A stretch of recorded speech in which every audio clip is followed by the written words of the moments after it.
মুখোমুখি হলেন জ্যোতি বসু। গোটা দেশের মিডিয়া জ্যোতি বসুকে ঘিরে ধরল। জ্যোতি বসু কি বললেন? এমনি উনি খুব একটা সাংবাদিকদের অত পাত্তা দিতেন না, খুব একটা সাংবাদিকদের অতটা মানে গ্রাহ্য করা বলতে যেটা সেটা করতেন। খুব কম সাংবাদিকদের সঙ্গে উনি সাক্ষাৎকার দিতেন। সেদিন শান্ত অথচ গম্ভীর সুরে বললেন, গম্ভীর কণ্ঠে বললেন যে আমি পুলিশের অফিসারদেরকে বলে দিয়েছি, আমাদের রাজ্যে যদি এই ঘটনা নিয়ে কেউ দাঙ্গা করতে আসে তাহলে তার রং দেখবেন না, তার ধর্ম দেখবেন না, তার জাত দেখবেন না, সে যদি আমার ভাইও হয় তাহলে গুলিটা সোজা তার বুক তাক করে করবে, তার মাথা তাক করে করবেন, যাতে দ্বিতীয়বার এই রাজ্যে দাঙ্গা করবার সুযোগ সেই লোকটারা না হয়।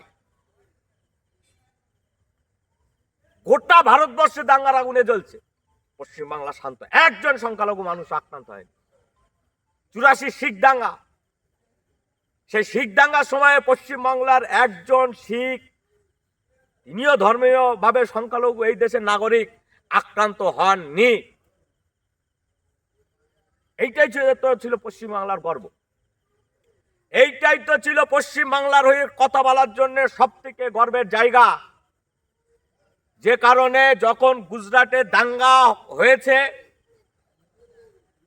ওই যে মোহাম্মদ কুতুবুদ্দিন বোধহয় ভদ্রলোকটার নাম, একটা ছবি দেখবেন যে আরএসএস এর একজন ছুরি হাতে দাঁড়িয়ে আছে আর তার সামনে করজোরে ভিক্ষা চাইছে, প্রাণ ভিক্ষা চাইছে কুতুবুদ্দিন। যদিও তাকে সেই উন্মত্ত দাঙ্গাবাজ সেদিনকার কোনো এক বিবেকের তাড়নায় তাকে ছেড়ে দিয়েছিল, হয়তো প্রাণে মারেনি। তারপরে সে এক মুহূর্ত গুজরাটে না থেকে সঙ্গে সঙ্গে গুজরাট ত্যাগ করে কলকাতায় চলে এসেছিলেন। সালটা 2002 সাল, আর পশ্চিমবাংলায় তখন বামফ্রন্টের সরকার। সেই জায়গায় দাঁড়িয়ে কলকাতায় তিনি যখন আসলেন, তখন সাংবাদিকদের প্রশ্নের উত্তরে বললেন সাংবাদিকরা যে আপনি ভারতবর্ষে এত জায়গা থাকতে কলকাতায় কেন এলেন? বললেন আমি কলকাতায় এসেছি কারণ আমার মনে হয়েছে কলকাতা হচ্ছে সব থেকে নিরাপদ জায়গা এবং ধর্মে ধর্মে সব থেকে সম্প্রীতির শান্তির জায়গা হচ্ছে এই পশ্চিমবাংলা। তাই আমি অন্য কোথাও না ভেবে সোজা আমার ঠিকানায় পশ্চিমবাংলায় চলে এসেছি। আজকে পশ্চিমবাংলায় সেই পরিস্থিতি আছে তো? অন্য রাজ্যের সংখ্যালঘুরা নিরাপত্তার খোঁজে পশ্চিমবাংলায় আসতো, আর আজকে পশ্চিমবাংলায় এই রাজ্যের সংখ্যালঘু মানুষজন তাদের জীবন জীবিকার নিরাপত্তা আছে। ভোট যাকে খুশি দিন, আমার কথা শুনছেন দূরে হয়তো বসে, যার মন চায় তাকে ভোট দিন, কিন্তু একটাবার ভাববেন 15 বছরে এই রাজ্যের সংখ্যালঘু মানুষের জীবন জীবিকার নিরাপত্তা কোথায় গেল? তারা তাদের জন্য দায়ী।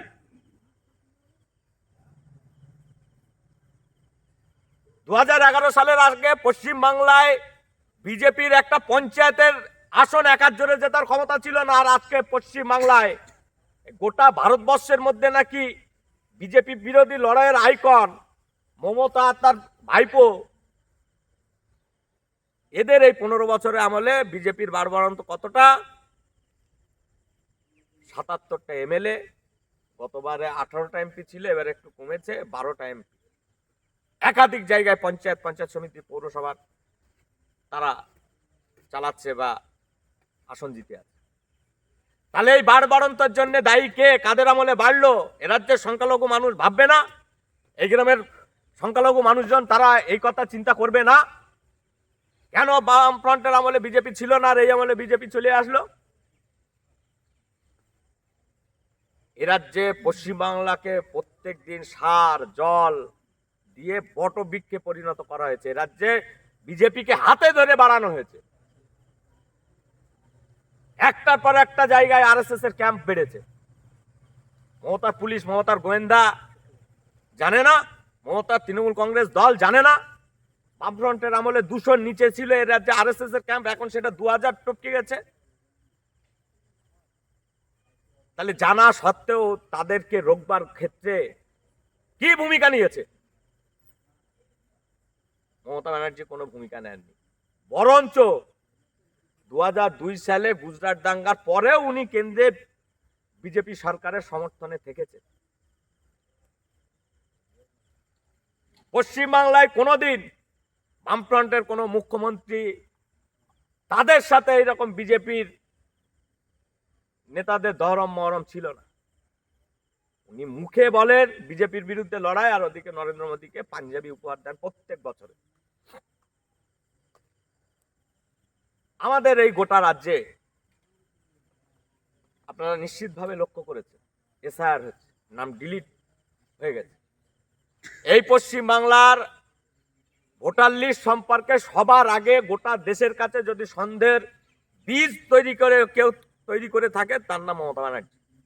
2004 সাল পশ্চিমবাংলা থেকে তৃণমূলের একজন মাত্র এমপি মমতা পার্লামেন্টে গিয়ে স্পিকারের দিকে এরকম সাদা কাগজ ছুঁড়ে দিয়ে বলেছিলেন এর মধ্যে পশ্চিমবাংলার ভোটার লিস্ট, এই ভোটার লিস্টের মধ্যে লক্ষ লক্ষ বাংলাদেশি ভোটারদের নাম আছে।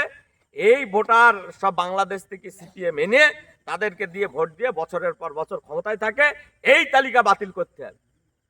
সেদিন থেকে শুরু হয়ে গেল পশ্চিমবাংলার হচ্ছে ভোটার তালিকা সম্পর্কে একটা সন্দেহ সন্দেহ সন্দেহ। অন্য রাজ্যের রাজনৈতিক লোক বা বাঙালি বিরোধী যে সমস্ত রাজনৈতিক শক্তি আছে তাদের মধ্যে সুযোগ পেয়ে গেল। একটা এমপি বলছে, একটা বিরোধী দলনেত্রী, তাদের নিশ্চয়ই আজকে সেই ভোটার তালিকা সংশোধনের কাজ করতে যেয়ে ইচ্ছাকৃতভাবে বিজেপি নেতৃত্বাধীন কেন্দ্রীয় সরকার এবং তাদের প্রভাবাধীন নির্বাচন কমিশন আজকে পশ্চিমবাংলা জুড়ে হিন্দু মানুষের নাম বাদ পড়েছে, কিন্তু বেশিরভাগ এই দেশের জেনুইন নাগরিক শয়ে শয়ে বছর এখানে আছে, যারা দেশভাগের পর ওপারে চলে যাননি, এই দেশকে ভালোবেসে এই দেশেই আছে, তাদেরকে আজকে বেনাগরিক করে দেওয়া, একটা ভোটার তালিকা থেকে তাদের নাম মুছে দেওয়া।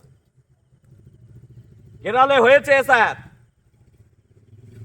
এইরকম ভাবে সংখ্যালঘু মানুষজনদেরকে টার্গেট করে তাদের নাম বাদ দেওয়া হয়নি। সেখানেও তো বিজেপি নেতৃত্বাধীন নির্বাচন কমিশনারই এসআইআর করেছে, কিন্তু তাদের অফিসারদেরকে কেরল সরকারের তরফে স্ট্রিক্ট নির্দেশ, কোন জীবিত মানুষের যে ধর্মেরই হোক না কেন তার নাম বাদ দেওয়া যাবে না। আর আপনি বললেন যে আমি বেঁচে থাকতে পশ্চিমবাংলায় এসআইআর হতে দেব না। আমরা দেখছি আপনি দিব্যি বেঁচে আছেন, আমরা চাই আপনি আরো বেশি দিন বেঁচে থাকুন, আপনার দীর্ঘায়ু কামনা করি। সেই এসআইআর হচ্ছে কেন? পরে আপনি বলছেন এসআইআর না করলে রাষ্ট্রপতি শাসন জারি করত। এটা 6 মাস আগে আপনার সেই জ্ঞানটা ছিল না? আপনি 15 বছর ধরে মুখ্যমন্ত্রী, সংবিধান সম্পর্কে এই ন্যূনতম বোধ বুদ্ধি আপনার নেই? কেরল, তামিলনাড়ু, ওরা এটা ঠিক বিধানসভায় বিল এনে এসআইআর আটকানো হয়তো যেত না, কিন্তু ওরা যেটা করেছে সমস্ত বিজেপি বিরোধী রাজনৈতিক দলকে বিধানসভার ভিতরে এক করে সেখান থেকে এসআইআর এর বিরুদ্ধে প্রস্তাব পাশ করেছে যে সাংবিধানিক কাঠামোর মধ্যে থেকে একটা রাজ্য সরকার এসআইআর করতে বাধ্য হচ্ছে, কিন্তু এই এসআইআর আমরা নীতিগতভাবে মানি না। ব্যাস, একটা জায়গায় বামফ্রন্টের সরকার আর একটা জায়গায় বামফ্রন্ট সমর্থিত ওই যে ডিএমকে পার্টির সরকার। আপনি নীতিগতভাবে কোন অবস্থান নিয়েছেন? বিধানসভাতে এসআইআর বিরোধী কোন বিল প্রস্তাব পাস হয়েছে? হয়নি। গোটা রাজ্যের নাগরিককে, বিরোধী দলকে এক করে এই নির্বাচন কমিশনারের বিরুদ্ধে ঐক্যবদ্ধভাবে লড়াই করে নির্বাচন কমিশনের কাজকে একেবারে স্তব্ধ করে দাও। যদি এরকম নির্বাচন কমিশন একটা নির্দিষ্ট সম্প্রদায়কে টার্গেট করে নাম বাদ দেওয়ার চেষ্টা করে, তাহলে সেই কাজটা এ রাজ্যের শাসক দল করতে পেরেছে? করেছে? করার ইচ্ছা দেখিয়েছে? করেনি। বরঞ্চ বিভিন্ন জায়গায় এসআইআর বিরোধী যে আন্দোলন হয়েছে সেই আন্দোলনকে, আন্দোলনকারী নেতৃত্বদেরকে পুলিশ পাঠিয়ে মমতা বন্দ্যোপাধ্যায় হুঁশিয়ারি দিয়েছে। এই জিনিস আপনি ওয়াকআপের সময় দেখেছেন যে কেন্দ্রের সরকার, বিজেপি সরকার, তারা একটা ভয়ঙ্কর বিল নিয়ে এসেছে সংখ্যালঘুদের যে ধর্মীয় কাজে এবং সামাজিক কাজে বিভিন্ন ব্যবহার করবার জন্য যে ওয়াকআপ প্রপার্টি আছে, ওয়াকআপ সম্পত্তি, সেই সম্পত্তি এতদিন পর্যন্ত ওয়াকআপ বোর্ডের হাতে ছিল। সেই ওয়াকআপ বোর্ডের হাত থেকে তাদের সেই সম্পত্তির দেখভাল করার দায়িত্ব কেন্দ্রীয় সরকার নিতে চায় এবং সরাসরি ডিএম এর হাতে দিতে চায়। এবং যে ওয়াকআপ বোর্ড, সেই বোর্ডে অমুসলিমরাও থাকতে পারবে, মানে হিন্দুরা থাকতে পারবে। এই ধরনের বোর্ড শুধু মুসলমানদের আছে তা না, শিখদের আছে, হিন্দুদের আছে। দেবস্বম বোর্ড বলে, দেবত্ব সম্পত্তি। সেই বোর্ডগুলোতে হিন্দুদের বোর্ডে হিন্দুরাই থাকবে, শিখদের বোর্ডে শিখরাই থাকবে, খ্রিস্টানদের বোর্ডে খ্রিস্টানরাই থাকবে, আর মুসলমানদের ওয়াকাফ বোর্ডে অমুসলিমরা থাকবে, শিখরা থাকবে, খ্রিস্টানরা থাকবে, হিন্দুরা থাকবে। এটা কোন দেশের আইন? ভারতবর্ষের আইন, সংবিধান সমস্ত ধর্মের জন্য সমানাধিকারের কথা বলে। সুপ্রিম কোর্ট তাই একদম সুনির্দিষ্টভাবে এই প্রশ্ন তুলেছে কেন্দ্রীয় সরকারের কাছে, তার জন্য লিখিত জবাব চেয়েছে। কিন্তু আমরা বলছি আইন আদালতের লড়াই যেমন চলছে চলবে, কিন্তু রাস্তায় নেমে যে লড়াই, জনগণের ক্ষোভ, বিক্ষোভ, প্রতিবাদ দেখানোর অধিকার, যখন এ রাজ্যের মানুষ বিভিন্ন সংগঠনের হয়ে বা কেউ বা দলবদ্ধ হয়ে সংগঠনের ছাতার তলায় না থেকেও যখন ওয়াকাফের বিরুদ্ধে আন্দোলন করছিল, উনি কি বললেন তখন? ওয়াকাফ নিয়ে আন্দোলন করতে যাওয়া হলে দিল্লি যাও বলেছিল তো। এবারে উনি ভোট চাইতে আসছেন, মুসলমান এলাকায় গিয়ে মাথায় হিজাব টেনে বলছেন আমি তোমাদের রক্ষা করব। তাহলে ওনাকে তো বলতে হয় ওয়াকাফ নিয়ে আন্দোলন করতে গেলে যদি আমাকে দিল্লি যেতে হয়, তাহলে আপনিও ভোট চাইতে দিল্লি যান। এই কথা বলা যাবে কিনা? আসলে এই রাজ্যের মধ্যে থেকে বিজেপি সরকারের বিরুদ্ধে ওয়াকাফ নিয়ে কোনো আন্দোলন হোক, এটা মমতা ব্যানার্জি চাই। তাই এই সমস্ত কথা বলে এক প্রকার সংখ্যালঘু বিভিন্ন সংগঠনকে হুঁশিয়ারি দিয়ে তাদের সেই আন্দোলনকে থামিয়ে দিলে। এমনকি এই ওয়াকাফ প্রপার্টি রেজিস্ট্রেশন করাতে দেব না দেব না দেব না, এ রাজ্য থেকে হবে না করতে করতে শেষ 5 দিনের মাথায় উনি ঠিক অনুমোদন দিয়ে দিলেন। সংখ্যালঘু সমাজের সাথে বিশ্বাসঘাতকতা করলেন মমতা বন্দ্যোপাধ্যায়। আপনি লক্ষ্য করবেন গোটা রাজ্য জুড়ে যত রকম রাজনৈতিক কারণে হোক আর অরাজনৈতিক কারণে হোক, যা খুন হয়, জখম হয়, তার অধিকাংশ হচ্ছে মুসলমান। আর অধিকাংশ ক্ষেত্রে যে মারে সেও মুসলমান, যে মরে সেও মুসলমান। অধিকাংশ তৃণমূল কংগ্রেসের ছাতার তলায় তারা আছে। পঞ্চায়েতে 77 জন খুন হলো একটা নির্বাচন করতেছে, যার অধিকাংশ তৃণমূল এবং মুসলমান গোষ্ঠীদ্বন্দ্বের কারণে বলি হচ্ছে। বকটুইতে তৃণমূল মারপিট করলো, 10 জন 12 জন সেখানে খুন হয়ে গেল। যারা মেরেছে তারা মুসলমান, যারা মরেছে তারা মুসলমান।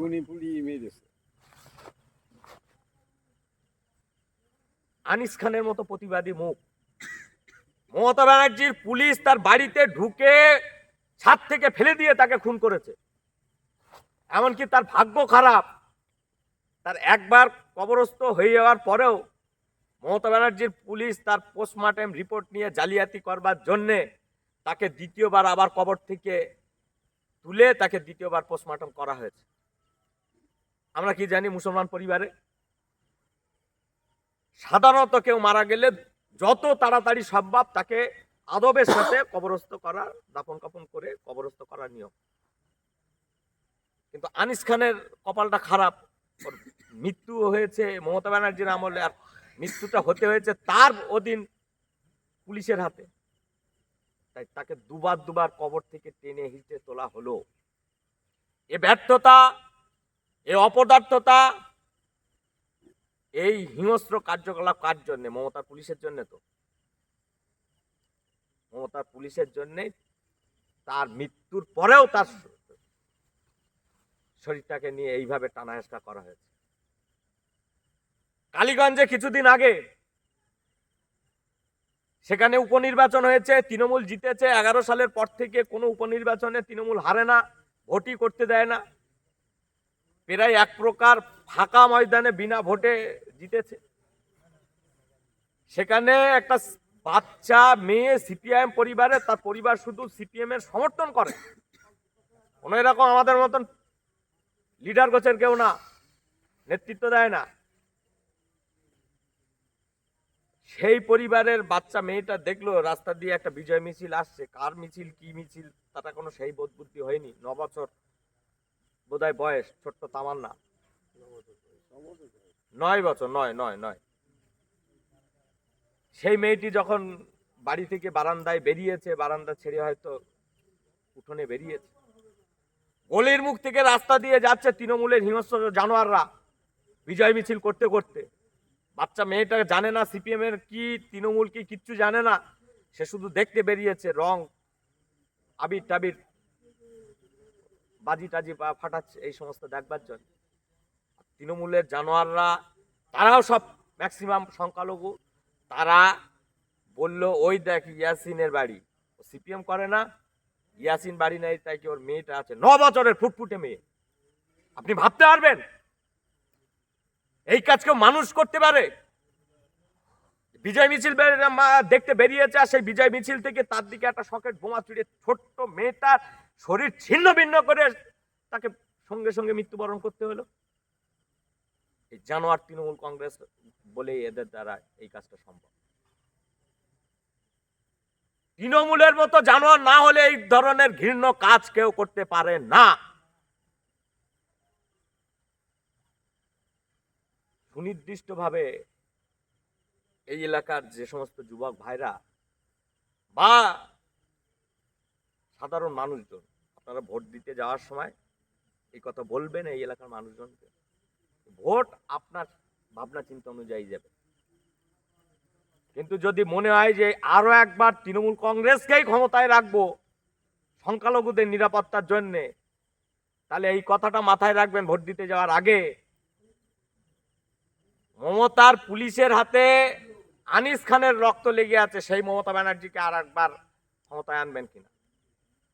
মমতার দলের ক্যাডারদের হাতে ওই তৃণমূলের পতাকায় ছোট্ট তামান্নার রক্ত লেগে আছে, সেই তৃণমূল কংগ্রেসকে আর একবার ক্ষমতায় আনবেন কিনা? এইটা গোটা এলাকার মানুষকে চিন্তা ভাবনা করে তবে ভোট দিতে যেতে বলবে। ভোট তার নিজস্ব ভাবনা চিন্তা অনুযায়ী। আজকে কোনো দাঙ্গার ঘটনায় তদন্ত শেষ করে পুলিশ তাদের বিরুদ্ধে ব্যবস্থা নিতে পেরেছে? আজকে আইএসএফ আমাদের বিশ্বস্ত সঙ্গী, 5 বছরে নওশাদ সিদ্দিকী সাহেব তিনি নেতৃত্ব দিচ্ছেন, কোনোদিন কোনো ধর্ম সম্প্রদায়ের জাত সম্পর্কে কোনো বিরূপ কোনো মন্তব্য করেননি। আজকে পশ্চিমবাংলার সম্প্রীতি যদি দেখাতে হয়, তাহলে বিরোধী রাজনৈতিক দল তাদের লড়াই সংগ্রামের মধ্যে দিয়েও দেখাচ্ছে। যখন আরজি করের মেয়েটি ধর্ষিতা হয়ে, গণধর্ষিতা হয়ে খুন হলো, সেই মেয়েটি হিন্দু পরিবারের হওয়া সত্ত্বেও নওশাদ সিদ্দিকী, যাকে বলে নাকি মুসলমানদের নেতা, তিনি লোকজন নিয়ে কলকাতায় আন্দোলন করেছেন, ভাঙড়ে আন্দোলন করেছেন, শ্যামবাজার মোড়কেও অবরুদ্ধ করেছেন। আর আজকে আনিস খান একটা মুসলমান পরিবারের প্রতিবাদী যুবক, তার মৃত্যুর জন্য মীনাক্ষী মুখোপাধ্যায়ের মতো সিপিআইএম নেত্রী সে 19 দিন জেল খেটেছে। আর নওশাদ সিদ্দিকীকে তৃণমূল যখন তাকে নানান ধরনের প্রলোভন দিল, মন্ত্রী করব, চলে এসো আমাদের পার্টিতে, হলো না, অর্থের টোপ, হলো না।